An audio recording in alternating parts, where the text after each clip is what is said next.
Thank you for the introduction, Yannick. Thank you all for coming. This is a privilege right here because Naren just told me he hasn't taken a stage since 2017, 2018. Yeah, 17, 18. He's an introvert. He doesn't like being on stage, but especially for you guys, he made an exception. So thank you. Thank you for joining us. I love the title. I didn't come up with it, but from fragmentation to flywheel, that's a really, really good holder. Then that we can ask a lot of questions on that topic. But I'm going to start with, Yannick's already mentioned this, you didn't grow up in Berlin. Yeah.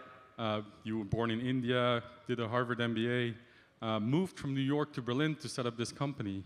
Why? Yeah. So it's, how many of you are founders in the room? Oh, a lot. Very cool. So if you're a founder, you know you're obsessed with the idea first. And where you build it, where you solve it is irrelevant. For me, the idea I hit upon was I could book an Uber in 2 minutes, order something on Amazon, but I couldn't buy a train ticket with 2 clicks. And I started looking at the global transport landscape.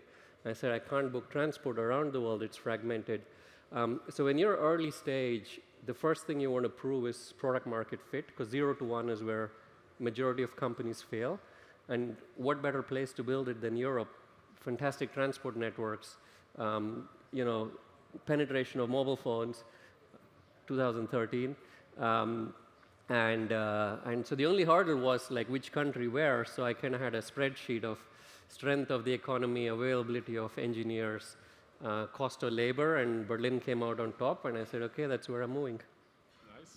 And why that problem, though? Because I know you were scratching your own itch, you were traveling across Europe, you felt that pain, but did you already think like this is a big enough problem and it's difficult enough to solve that I can really build a big business out of it, or did it just kind of roll into it? Yeah, no, it was, so when I came upon the idea, I had a job, I had a decent paying job in New York, and I pitched my parents that I'm going to quit my job and start something. They're like, what's wrong with you? You have a well-paying job, and when you come from India, like security of job is more important than some risky entrepreneurship or anything like that. So I actually spent 6 months just researching a little bit, and I spent understanding how come no one solved this problem, no one solved it at scale, how come there's no global brand for transport. There's global brand when I think of music streaming, I get a brand when I think of alternate accommodation, I have a brand, but there's no global brand for transport. There's maybe a brand for flights, a brand for hotels, but transportation globally is still fragmented. So the 2 problems I came upon was supply is very, very hard. It's state-owned in many countries, Deutsche Bahn in Germany, SNCF, Japanese rail, Chinese rail, or they're technologically very behind, like mom-and-pop family-owned bus operators, ferry operators. They run on Excel spreadsheets, PDF scratch pads. They don't have central ticketing system, dynamic pricing, yield management system, etc. So there was technologically challenging. And the second issue was it was large enough a market. About at that time I had researched, it was like 200 to 400 billion of ground transport, intercity ground transport globally, that I would be busy for. At that time I said at least 10 years. So like, okay, hard enough problem to solve, will keep me busy for 10 years. And I thought I could solve it, so I kind of jumped in. Well, it's been keeping you busy for 13 years now, so that's a lot of learnings along the way. Can you share some of the, when you go to this about page or a fact sheet of a company, you read like 1 billion users, 350 million raised, like what are some of the other numbers at Omio today? So Omio today operates in 47 countries around the world. We're in Europe, North America, Brazil, Southeast Asia, Japan. We're going to expand to 70 countries in the next 18 months. So we're really accelerating our supply growth. In terms of scale of usage, we have about a little over a billion, almost 1.2 billion users a year. About 50 million of them buy across roughly 10 million corridors around the world. So it really is roughly 2 human beings travel every second of every day, somewhere around the world on Omio. That's a good stat. I like it.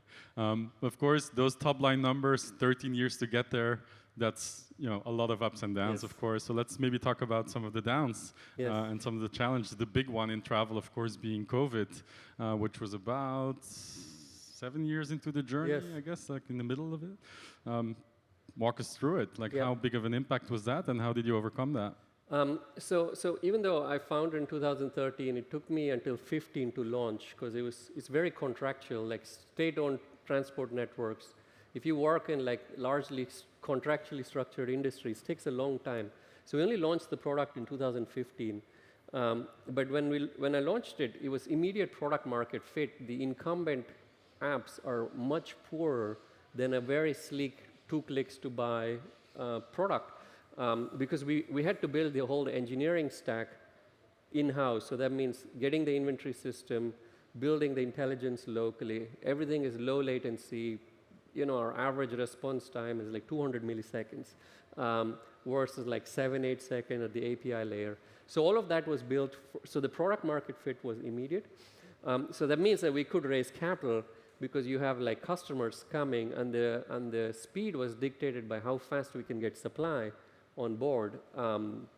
And so the years from 2015 to 19 was incredible. Like it felt like everything I touched turned to gold. You know, we were growing fast. We could see the network effects. We scaled from whatever 1 to I think 27 countries. And we had rebranded. We bought a business called Rome to Rio in Melbourne in December 2019. We launched the US February 27th, I think, of 2020. I mean, talk about timing, like you buy a business, and then second week of March, COVID hit.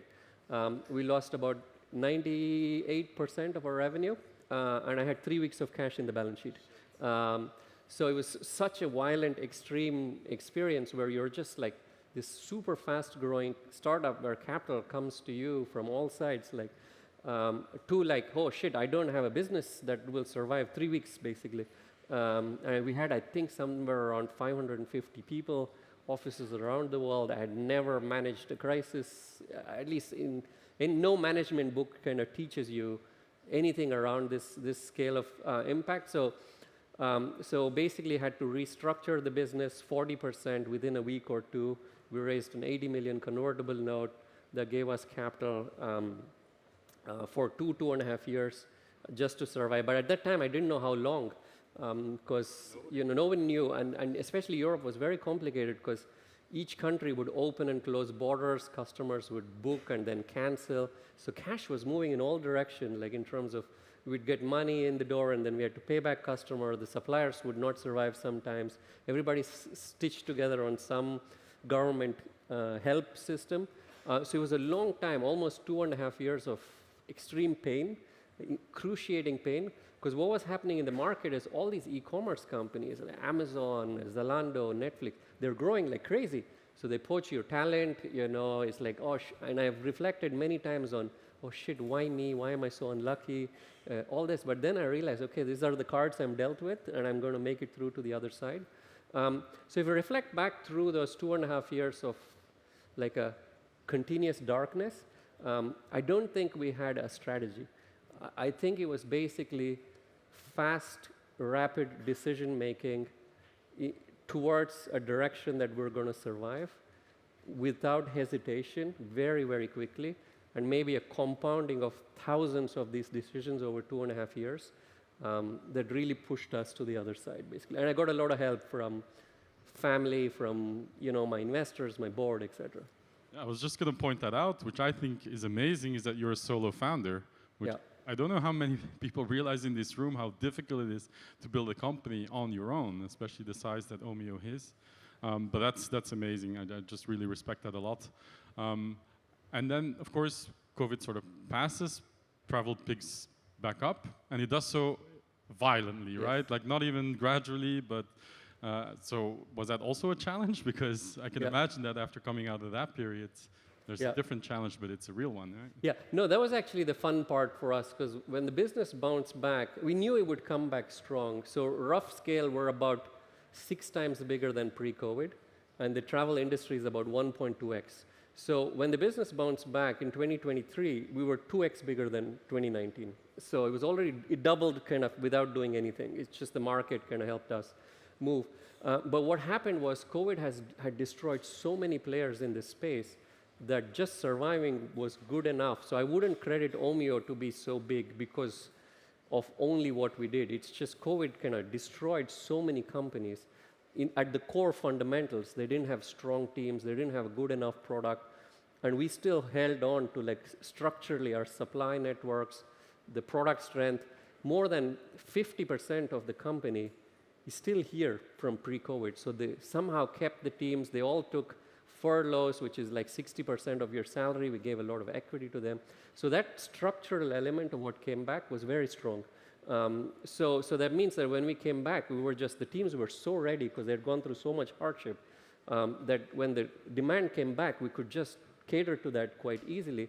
And since then, we've just been very disciplined over the last 3-4 years, just profitable. Last two, confidentially, it's 20 million plus free cash flow. We're just continuously reinvesting our cash into expansion. We haven't raised capital since 2022. And just disciplined execution over the last almost like 48 quarters, or 48 months in a row. I love that you just shared numbers confidentially with a full room. That's don't tweet it. Don't publish this. Yeah. But we generate cash.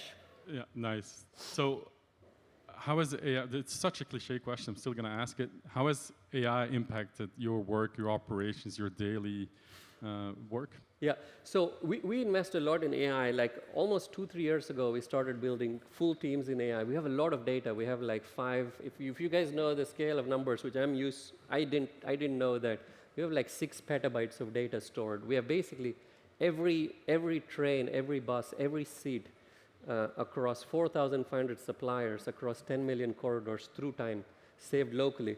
So all of that data is sitting. So we started training that, saying, okay, can we understand inventory systems better? Can we make companies more profitable? Can we price differently? So we started investing a lot in AI. And so the area that helps us a lot is supply. So it used to take like, 25 engineering weeks to onboard like a new supplier. We just launched Japan. It's like 25 engineering weeks. We brought that down to 6. So that means that my vision of going to 70, 100 countries has come forward by almost 24 months because we put our previous 4,500 integrations into a code, and we trained it, so the next 4,500 integrations is so much faster. So AI is just accelerating how fast we automate. The cost of engineering's come down a lot. Like we have about maybe 250 engineers and almost 300 people in engineering and product, and we run like single engineer mission teams, so one engineer, one project, 1 month. So we don't have the concept of teams. So the velocity of shipping is so incredible that we're going. It's almost like we defocus the organization because we can go after so many things in parallel. We're launching more geos. We're launching airport transfer, pickups. We're expanding to ferries. We launched Omio corporate travel. We're going into business for small, medium business travel. We're launching fintech products. So we're starting to do this. It almost worries me that we're spread too thin now. But AI has fundamentally given us a superpower on product velocity. And so that's kind of started to expand my vision, saying the core asset is transport systems and millions of people using that transport systems. So if I have access to that and that mode strengthens, what else can I build on top or around it? And that is kind of accelerating with AI. You talked about the risks of defocus. Any other downsides to sort of the AI train that keeps on rolling? I would say defocus is something I worry about a lot as a founder because, when we were capital starved, decision making was very easy. I could just say no to like most things. Now, when your company produces cash, it's like, oh, it's tempting to, like teams present all these beautiful business cases for everything. So that's something I worry about a lot. The other part of AI, I don't know if I worry about, but I would think of it as an opportunity. When I look at the AI, the conversations that are happening around AI, almost all conversations are around the models, the infrastructure, how much capital is sucked up by 2-3 companies. You're speaking about Anthropic's raise. Like a few companies capture all the capital. An investor's mind is stuck very much around software, like what happens to software? Can you produce like SaaS companies cheaper? Can you replace like, whatever, HR software, voice software, all of this stuff. But no one's talking about what's going to happen to consumer, right? And it's a huge ecosystem of consumer, and I don't know in 3 years from now if the world of the App Store would exist. I want to believe that the cognitive load of doing a job in the App Store is still high. Like, I have to think of what job I have to do. I have to go open my app, open my phone, think of the app, go there, press a few buttons, and I'm running code on like things where I'm just talking to it, and it does the job for me in software. So there's a whole world of consumer that not enough founders are going after, because it's certainly the talk of town today is like hardware, robotics, AI software. But I want to look beyond 3 years and say, if founders can make a bet on what happens to consumer, I think that it's going to produce some phenomenal businesses that's coming out of this 3 years down the line when the dust settles. And for some reason, capital and everything seems to go the direction of what's software. So I think there's a huge, not just a risk, but I would say there's a huge opportunity if someone has an idea of what happens to the world of consumer, because I don't believe just Apple and Google and Meta are going to be strong, and Amazon, but I don't think there is an opportunity for the next Airbnb and Uber and whatever else to come out of this play. Doesn't it also make you excited to a point where, you're 13 years in, immigrant founder, solo founder in Europe, so you have not chosen the easiest path, I would say. But all the excitement that we have now in Europe, the momentum around physical AI, robotics, etc., doesn't it make you kind of think, what's next for me? Can I still build a company that's generational in another field? No, I mean, of course, like, I still haven't finished my job. I'm only in 47 countries, and I have 100 to achieve. I want to do 100 million passengers a year the next 2 years. And we want to touch more than, like, we're doing 1.2 billion people. I think we can go touch 2 billion people. When you go into outside of, some of the OECD countries, the rich countries, a lot of transport happens on ground transport systems. Entire economies work on ground transport systems. And technology is very poor, and I think we can bring transport accessibility to a lot of countries. I think we can push the boundaries of sustainability, sustainable travel a little bit more because of the scale of impact we're able to have. We can spread tourism beyond like the crowded few cities. Even simple push notifications saying you're in Madrid, instead of Barcelona, you want to explore this, town of Zaragoza. It's beautiful. Like a bunch of customers move there. So the power of the product is quite large now. So I want to say we're still unfinished in my business, and I already have a large business. So if I can multiply that, starting from zero, yeah, it could be a possibility. But I think I still have a few more years in me to run this. Nice. A man who's still on a mission. That's all the time we had. Naren, thank you so much for sharing the insights on Omio, and enjoy the rest of the event. Thank you for coming. Thank you.